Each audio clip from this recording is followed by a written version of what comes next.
Get rid of this, shall we? Vivement. Thank you, Peter. At least you can spell. Harry Parker, your social worker, I know Harry very well. He says you're bright, says you're worth a bit of bother. Wouldn't take the time if I were you. Don't be clever, don't be smart. We've no time to waste, get that. There's plenty of other kids we could be dealing with. If you really want to behave like a moron, we'll put you with all the other morons under lock and key at Ashmere House, and I can do that. I'll have you transferred to a secure unit. We'll do your assessment from there. If you're going to stay here, let's make it clear. You're going to have to step into line. Just a sec. You're going to have to step into line, and you're going to have to cooperate. No, that shouldn't be too difficult. We're a reasonable lot. I'm not signing any contract. Well, let's look at that, shall we?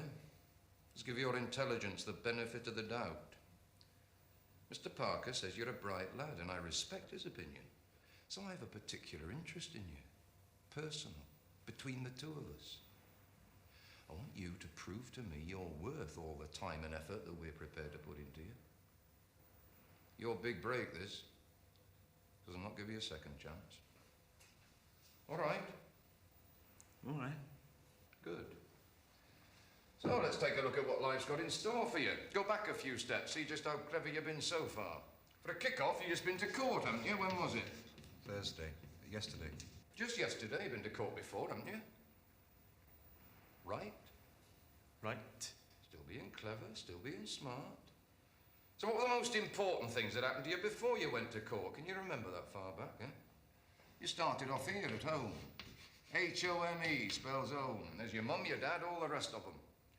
And just like any other mum and dad, all they ask you to do, all you have to do is to go to school. Now, that's not too much to ask, is it? You're clever, bright. Everybody wants you to succeed. Nobody wants a failure on their hands. Get the right qualifications, make your way in the world. But you didn't want to go to school, did you? You knew best. So you started bunking off out the gate over the fence. And your teachers are concerned because they're there to help. They don't want to see you get behind. So they go and see your mum and dad. My teacher's ever been to my house. No matter. They talked to your mum and dad, didn't they? And they told you to get your ass back into school. They know you have to go. But you still didn't listen. Out the gate, over the fence. Before you know where you are, your mum and dad get a visit from the education welfare officer. Got a visit from him, didn't you? Yeah. That's right. Because the EWO's there to make sure you go to school. If you don't, he gives the nod to the appropriate authority, and that spells trouble. Now, at this point, a lot of kids get a bit of sense. They get themselves together. They get back to school. They listen. But you didn't listen, did you? The education welfare officer visits 4, 5, 6, even 7 times, tries to help, discover the problem. A lot of time and expense, and all because you don't want to go to school. The EWO reaches his limit. So he sends your parents a letter threatening to take you to court for non-attendance. But that does nothing, absolutely nothing. So there's a summons. And you go for the very first time to court, your debut. First appearance, send him home for a test attendance, for whatever good that'll do. You're supposed to go to school for 21 days straight, but you foul up after the 3rd or 4th day and back you go again. So, 1, 2, 3, 4, 5, 6 breaks. 6 chances to get yourself straight, get your ass back into school, and 1, 2, 3, 4, 5, 6 times you've blown it. No, am I not right? Yeah. But you weren't just bunking off, were you? You had to do something with all that free time. So you did a bit of thieving.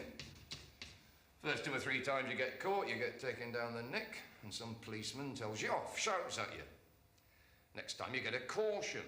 This time a sergeant in full uniform shouts at you.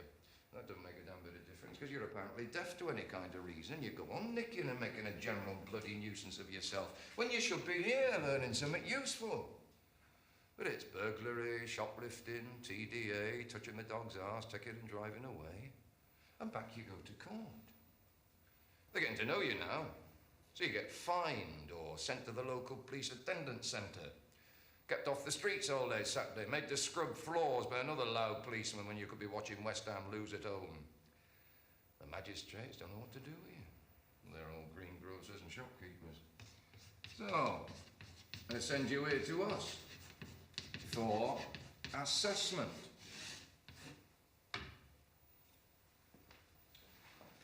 So, So, what we're going to do here? We could recommend you go home, What? but they won't have you. So are we going to get rid of you?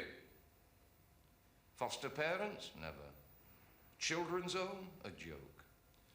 CHE Detention Centre, Borstal.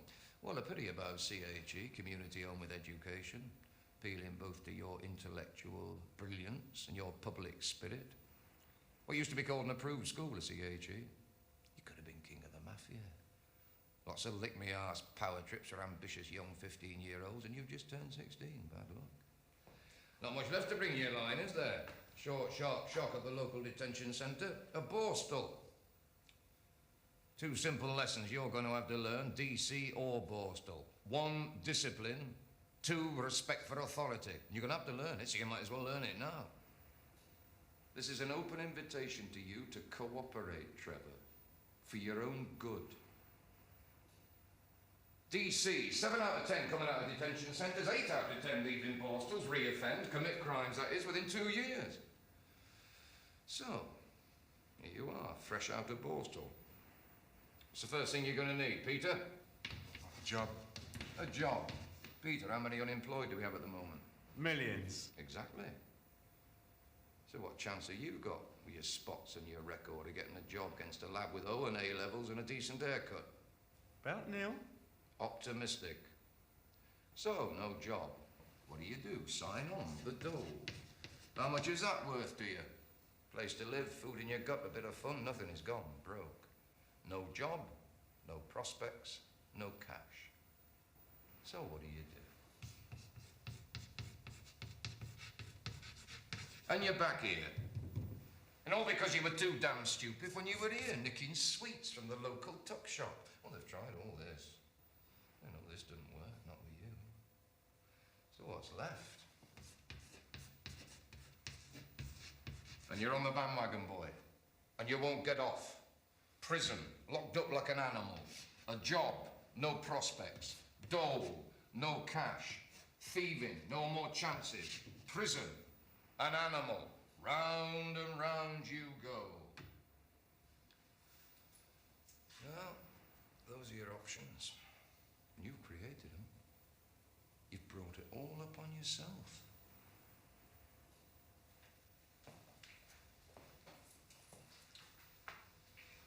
Before you kick another door down, before you kick another chef in the bollocks, before you do anything, think. You may not get another chance. Settle down, we'll have another little chat on Monday.